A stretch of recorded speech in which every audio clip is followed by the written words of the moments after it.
Bismillahirrahmanirrahim. Assalamualaikum warahmatullahi wabarakatuh. Halo adik-adik semuanya, berjumpa kembali dengan Kak Ana di channel Edukasi Talk. Hari ini kita akan belajar tentang kisah Sunan Derajat. Nah, bagaimana ya kisahnya? Simak video ini sampai selesai ya.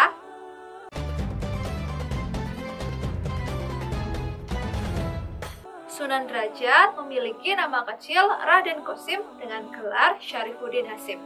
Beliau adalah anak dari Sunan Ampel. Sebagai wali, Sunan Derajat adalah penyebar agama Islam yang berjiwa sosial.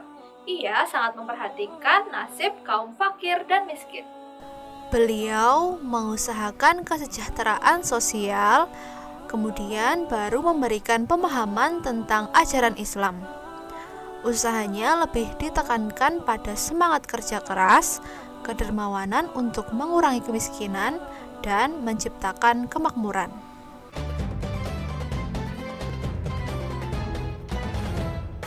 Ada beberapa peninggalan sejarah Sunan Derajat. Yang pertama, Museum Sunan Derajat. Museum ini berisi benda-benda peninggalan sejarah Sunan Derajat. Museum ini terletak di timur kompleks pemakaman Sunan Derajat. Ada 3 benda peninggalan Sunan Derajat yang sangat terkenal, yaitu gamelan Singomengko, batik Derajat, dan lontar yang berisi tulisan surah Yusuf. Peninggalan sejarah yang kedua yaitu gamelan Singomengko. Gamelan Singomengko adalah seperangkat gamelan sebagai syiar agama Islam di daerah Paciran. Kesenian ini adalah sebuah perpaduan dari budaya Hindu, Buddha, dan Islam. Agar ajaran Islam mudah diterima masyarakat, gamelan tersebut dinamakan Singomengko sebagai lambang kearifan, kelembutan, nafsu, dan kesempurnaan manusia. Peninggalan sejarah yang ketiga yaitu makam Sunan Derajat. Kompleks makam Sunan Derajat secara geografis berada di Desa Derajat, Kecamatan Paciran, Lamongan, Jawa Timur. Makam ini biasanya didatangi oleh peziarah dari berbagai daerah di Nusantara. Bahkan peziarah mencapai ribuan di hari tertentu, contohnya pada bulan Ramadan.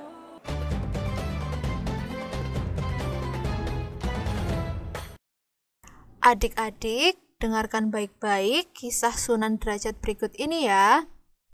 Kisah Sunan Derajat dalam menyebarkan agama Islam.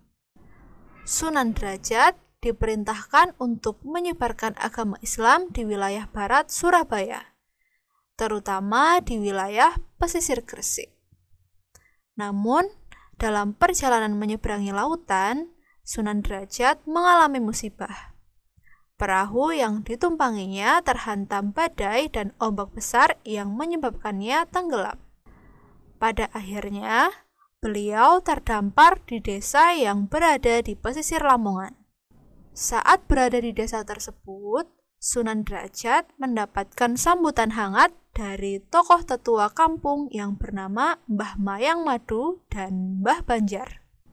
Mereka diyakini telah memeluk agama Islam karena adanya bantuan dari beberapa pendakwah lain di Surabaya. Akhirnya, Sunan Derajat memutuskan untuk menetap di Desa Jelak dan menikah dengan Nyai Kemuning yang merupakan putri Mbah Mayang Madu. Sunan Derajat mendirikan sebuah surau kecil yang kemudian berkembang menjadi pesantren sebagai tempat para penduduk mengaji. Desa Jelak yang semula terpencil mulai maju dan ramai. Nama desa pun akhirnya diubah menjadi Banjaranyar. Dalam mengembangkan Islam di daerah Jawa, Sunan Derajat mempunyai peran penting. Yang pertama yaitu meningkatkan kesejahteraan masyarakat. Sunan Derajat dikenal dengan sosok yang berjiwa sosial, sangat peduli dengan kehidupan fakir miskin, serta lebih mengutamakan peningkatan kesejahteraan masyarakat. Dakwahnya tertuju pada masalah sosial dan kemasyarakatan. Beliau selalu menyarankan gotong royong. Sunan Derajat selalu menolong semua orang, baik yang kaya maupun miskin. Akhlak dan kepribadiannya yang luhur telah membuat banyak orang mengikuti ajarannya secara sukarela. Peran yang kedua yaitu cara berdakwah dan filosofi kehidupan Sunan Derajat. Dalam berdakwah, Sunan Derajat juga memanfaatkan kesenian. Sunan Derajat menyampaikan pitutur atau nasihat melalui tembang mocopat pangkur. Selain itu, Sunan Derajat juga menyampaikan filosofi kehidupan yang dinamakan 7 Saptangga.